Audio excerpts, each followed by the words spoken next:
Bismillahir Rahmanir Rahim, Assalamu alaikum wa rahmatullahi wa barakatuh. La paix soit sur vous. Nous atteignons le 6e jour et la 6e section du Coran. Dans cette 6e section du Coran, encore une fois, tant d'enseignements peuvent être mis en évidence. Et puis il en est un verset qui commence la sourate 5, Al-Ma'ida, la table servie, et qui dit « Ya ayyuhalladhina amanu awfu bil-uqud » Ô vous qui portez la foi, soyez fidèles à vos engagements. Soyez fidèles à vos engagements ou soyez fidèles à vos contrats. Et là aussi, il y a un enseignement extrêmement fondamental. Comme nous l'avons vu, il s'agit d'être juste. Il s'agit d'être à la fois spirituel dans la méditation vis-à-vis du monde. Il s'agit d'être juste vis-à-vis de soi-même, vis-à-vis du monde. Et puis, il y a dans la relation humaine des contrats.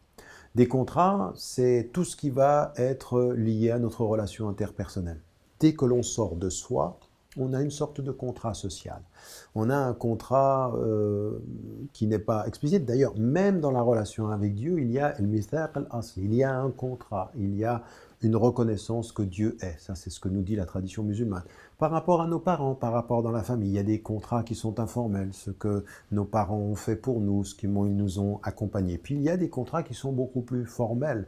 Ce sont ceux qui vont être sur du contrat social, ce qui nous lie à notre communauté. Il y a des lois, il y a des règles que l'on respecte. Et puis en même temps, après, il y a des relations interpersonnelles. Même dans le mariage, il y a un contrat de mariage. Ça peut paraître comme ceci choquant en se disant mais le mariage c'est de l'amour. Vous savez la nature du contrat, la nécessité du contrat, quand l'amour n'est plus vraiment là, quand il y a des divorces, quand il faut régler des choses. On peut parfois vouloir passer outre toutes les lois quand on aime, mais pourtant c'est la loi qui nous permet aussi de gérer les réalités de l'amour dans des circonstances difficiles. Eh bien c'est comme ça dans toutes les situations, avec nos semblables. Et qu'est-ce que nous dit le Coran? L'une des manifestations de cette foi en Dieu, c'est le respect des contrats. Quand on a une parole donnée, c'est un contrat.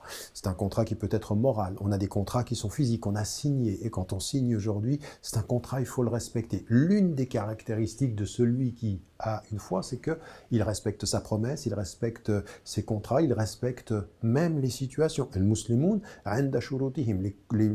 se distinguent par le fait qu'ils appliquent les contrats, au point même que le prophète, quand il a signé un contrat et que quelqu'un s'était converti à l'islam et que dans le contrat qu'il avait signé à Sulh al-Hudaybiyah, eh bien il s'agissait de renvoyer celui qui venait à lui, même s'il s'était converti, il a appliqué le contrat, parce que le contrat vient d'abord, parce que le contrat est une des manifestations de l'honnêteté, une des manifestations de la parole donnée. Quand on a une parole, il faut qu'elle soit respectée. Et respecter la parole devant autrui, c'est se respecter soi dans ce que l'on dit.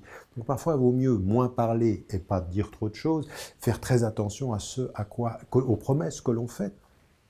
C'est aussi la réalité de nos vies, ceci. Et donc, essayer, chaque fois que l'on peut, du mieux que l'on peut, de rester fidèle à sa parole, rester fidèle à ses contrats. Et sur ces contrats, nous serons questionnés. Celui que nous avons avec Dieu, celui que nous avons avec nos semblables, le contrat que nous avons signé. Il faut faire attention. On est dans la justice, on est dans l'honnêteté, on est avec Dieu, dans un rapport qui doit se traduire dans notre relation avec les hommes sur le respect de la parole donnée, le respect des contrats signés. C'est une marque éthique, c'est une marque morale. C'est ce dont nous devons nous souvenir, même dans nos pratiques, parce que pratiquer même le jeûne, c'est répondre à un contrat que nous avons avec Dieu. Il faut y rester fidèle. C'est ça aussi, la fidélité.